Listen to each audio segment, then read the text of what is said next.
everybody, hello and welcome to the show. Today's hot topic is something I'm super passionate about and I know you are too. It's missionary work. Yes. We've got some amazing YSA all the way in Australia who've made a video on their thoughts and feelings on the topic. So let's cross over to them and then we'll be right back.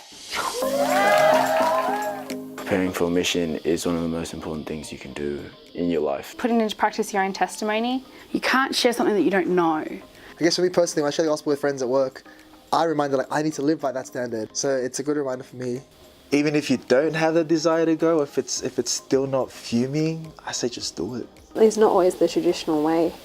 It can be reaching out to your own family members or friends and just sharing a simple message. But I'm glad I still went, because over the time I still learned to appreciate it, and then eventually I became super grateful. We need to bless others with the blessings that we enjoy, and the Lord expects us to do that. How cool is that, right? Good hearing from those Aussie guys. Yeah, we love them over there. We're going to switch things up a bit and play fill in the blank. Ooh, I love this game. Missionary work is scary because... Rejection of the thing that I hold most precious, which is the gospel of Jesus Christ, and if that's taken light of or made fun of, then, I don't want to be in a vulnerable situation where that could happen, so. And I think it's important to know that that feeling is so normal. Everybody faces that at some point, especially if they're a close friend or a family member, because I'm sure we all know somebody either in our family or just in general who's not a member of the church or a less active member. Fear of the awkwardness afterwards. Yeah. You're like, I'm a friend. Okay, I'll just move on. I think missionary work isn't just about door knocking or full-time missions. It's not about sitting down and just preaching or talking at somebody.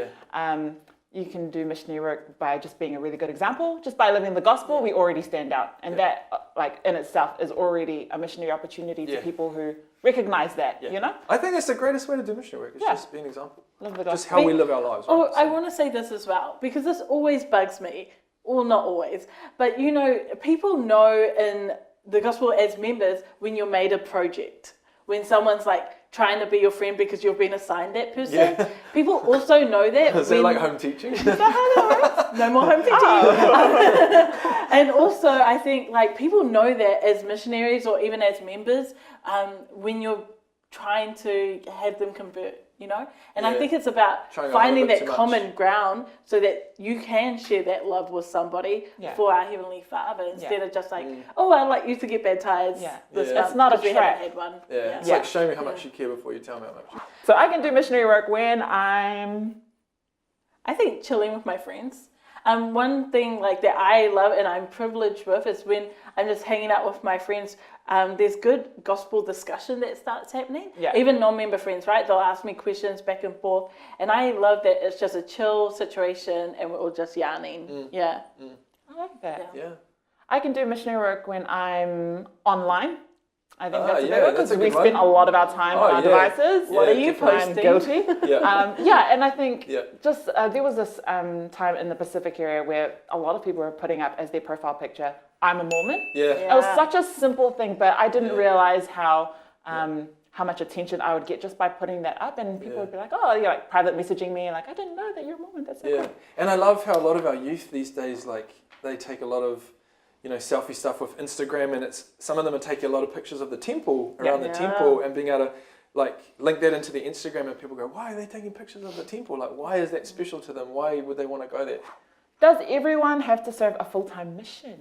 I think that every worthy young man should serve a mission, and I've served a mission, and no disrespect to anybody that hasn't, but it has set me up for life, and I would want every young man to have that same experience. It doesn't say the same for sisters, right? And we get to have a choice in that. And it's awesome if people choose to go on their mission, as sisters, but you don't have to feel pressured to go to fit in. At one point in my life, I did feel like that I had to go because everyone around me was doing it, and that's what I had to do to be accepted. But actually, it was more about my relationship with God and how I could then serve where I was. I understand. I mean, I'm not saying that everybody's circumstances are going to be perfect and that everybody can serve a mission, but I'm saying that our expectation should be that. Do my friends and colleagues need to know I'm a member? Absolutely. I hope in my contact they know. I think if there's one point of courage that we should have with missionary work is to tell people that we are members of the church. If that's all you ever do, that is the best thing you can do for missionary work, is to let them know, I'm a Mormon. I am a member of the church. Awesome.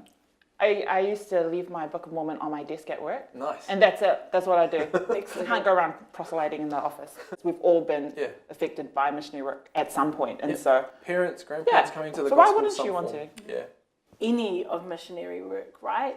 If we do it, we're going to be blessed, not just ourselves, but those that we touch as well. Thank you so much for joining us. If you liked this video, please like, share, or subscribe, or post any comments you'd like to.